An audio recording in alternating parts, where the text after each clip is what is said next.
Welcome back to the Armor Men's Health Hour with Dr. Mystery and Donna Lee. Hello and welcome to the Armor Men's Health Hour. I'm Dr. Mystery, your host, here as always with my snuffleupagus, non-allergy prone co-host, Donna Lee. Your ever-correcting co-host, Donna Lee. That's right. You know, it's really nice to have somebody that tells you to do something wrong all the time. Dude, it's work. between me and your wife. That's right. Between the two of you. The two of you guys keep me on the straight You got a wife narrow. and a work wife. That's right. You're welcome. This is a men's health show. I am a board-certified urologist, and this show is brought to you by our practice, NAU Urology Specialists. We are a urology specialty group.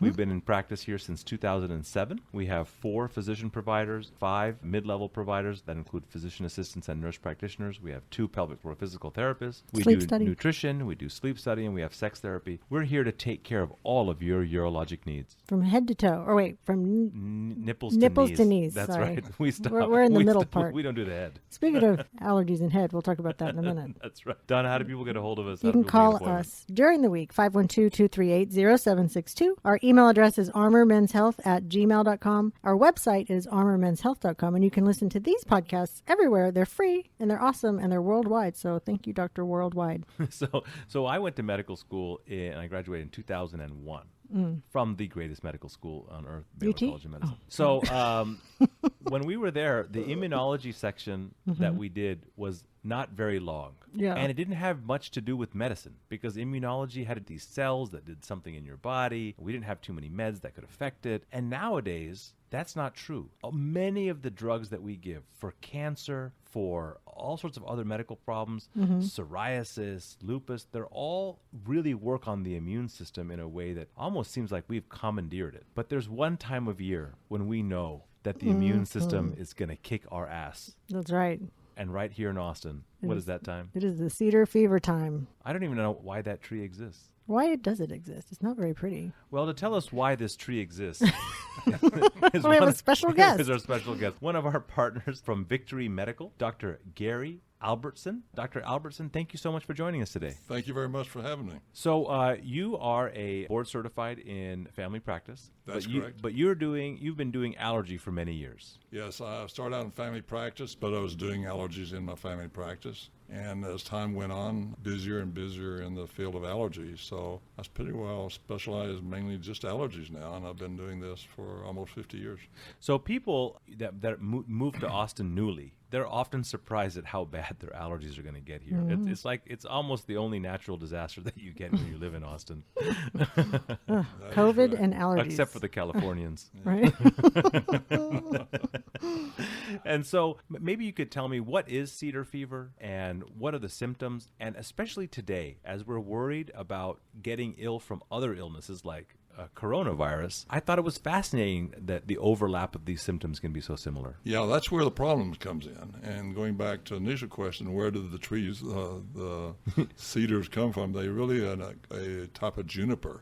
Okay. They are not native to this area. They were brought in many, many years ago. Like coronavirus. And the Californians. From settlers bring in because it makes great fence posts. So it was initially brought in at that. But the cedar itself, this juniper, releases its pollen, and it's vicious. It's one of the most vicious pollen that we deal with. And if you look at this pollen under a microscope, it looks like a sandburr. Oh boy, it has like little spikes on it. Right. It's one of the larger pollens that we deal with. And so it's very irritative. Plus it also sets off the immune system to react against it.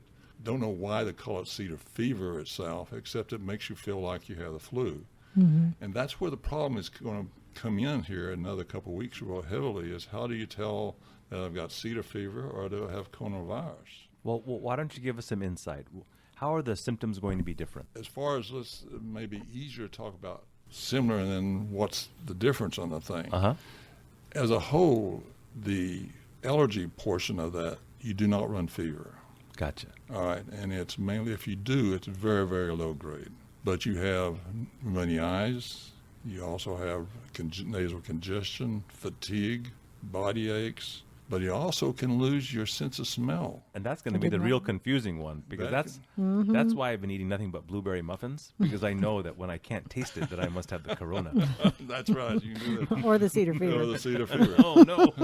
So that makes it very difficult. What you're going to be looking for is mainly the fever, because you can get the headache with it, the facial pain, the headaches. I mean, everything that the coronavirus can do, you can see in cedar fever, except mainly the fever itself. So if you're feeling like cedar fever might be affecting you, or you're new to Austin and you're experiencing this for the first time, should you rush off to the doctor immediately, or should you just kind of grin and bear it, or is there things that you can do on your own to kind of help the symptoms along? You can do a lot on your own, and I would suggest doing that before going to see the specialist, because there are a lot of things you can do. Do the And juniper drops work really well with some patients? I've seen people try to boil the berries and use the drops and things like this. They may work occasionally, but the dose, trying to figure out the dose you use, and also if you use too much, you could set off an anaphylactic shock. That's no good. So there are some dangers in using the over-the-counter drops if you're extremely allergic to something like this. You mentioned people moving to town and all of a sudden get allergy. Usually it takes a second season or more to develop That's what an happened allergy. to me. That's right. You don't get it the first year you move here. It's usually you have to be exposed to it, then your immune system develop the antibodies and all against it, and then you start reacting. So what are some other things people can do at home if they feel like they're being affected? What are the most common over-the-counter drugs for allergy? All right, the most thing you can do is just your house itself. Number one, Okay. we all have to wear your mask anyway, so wear your mask if you go out. Okay. The other thing, keep your windows closed. No ceiling fan at all. at any Oh, time. because that's Okay. drumming up all the And it brings dust. everything from the ground up and over the top of you. So, so keep your ceiling fan up. Keep the doors closed as much as you can. Also, if you get a box fan, get a 20 by 20 filter that you normally put in your AC deal. Put it on the back of your box fan.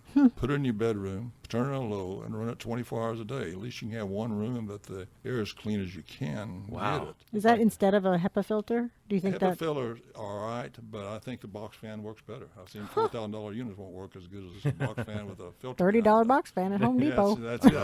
Just go to Home Depot or Lowe's and get the filter that go, a 20 by 20 filter, and get a good filter that. What a great idea. That's amazing. So- That's amazing advice. And it works really, really well. The other thing is be sure to shower. Anytime you go outside, come back in and shower, wash your hair, shower. Drugs, as far as using, we suggest Claritin or something similar, Claritin, Zyrtec, Zizal, that you can buy over the counter. Also, nasal rinses work real good. If you've been outside working, come back in and rinse your nose out with Like a neti pot? Neti pot, nasal saline rinses out of the nose. Those are fun. Flonase. Neti pot? Or have you tried it? It feels like you're drowning just for a few seconds. I'm afraid that I'm going to be drowning. Yeah. No, you won't. You won't drown, but it takes a little. You got to learn how to use it a little bit. It's a weird sensation. I like that commercial where they both go up your nose. Yeah, that's one sucks it in, one sucks it out. Oh. But that's he's paying a little money for that, but it does work. Flonase is a very good medication to use, but the only problem with Flonase, you have to use it at least a week to 2 weeks before it starts working. Oh, boy. Okay. You gotta wait. Because you will use it. I don't care what they advertise on TV. It takes a while for that stuff because it is steroid, and it takes several days for it to. And you have to really get decrease it with a prescription. You No, can't get Flonase. Flonase you can buy it over the Over the counter. counter. Oh, now. wow. I didn't know It's that. over the counter now. What are the cedar fever months in Austin? This will start usually in mid-December and go through February. What it does, it takes a cold weather, shorter days, cold weather, like a freeze, the little cones that develops on the end of the cedar plant to bust open, and then that dries, and then the wind comes along, and then the north wind comes along, and then it goes. We've all seen that. It looks like smoke coming off the Look at trees. smoke. Oh, That's it's right. terrible. Yeah, it's scary. Oh, I've seen it at football games and stuff like that. Now, crazy. last year in February, we got a lot of heavy rains. Levels were going up and becoming the worst. We got that real heavy rain, which helped us tremendously last year. It washed everything out of the air, and it's got rid of most of the cedar pollen out of the air. And so when people are seeing an allergist, a lot of them are looking for medications or treatments that can help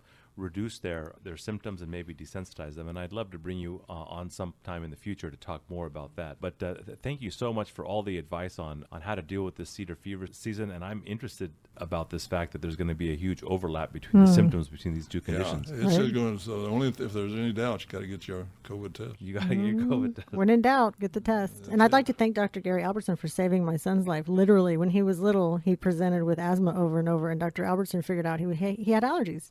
Terrible allergies. So he went through all the injections, and now he's fine. So that's for those parents out there whose kid is snotting and coughing. It's probably allergies. Well, awesome. Well, if you're interested in meeting with Dr. Albertson or learning more about your allergies, Donna, why don't you give him the number? I know. I keep giving the number for you. It's 512-462-DOCS. That's DOCS. And the website, Dr. Albertson, that you can find Dr. Albertson, is www.victorymed.com. Your Lockhart accent came out really It a did, lot. didn't it? Thank you, Dr. Albertson. Thank you, Dr. Albertson. I appreciate it. Thank you very much. I enjoyed it. Have a Merry Christmas. Dr. Mystery wants to hear from you. Email questions to armormenshealth@gmail.com. We'll be right back with the Armor Men's Health Hour.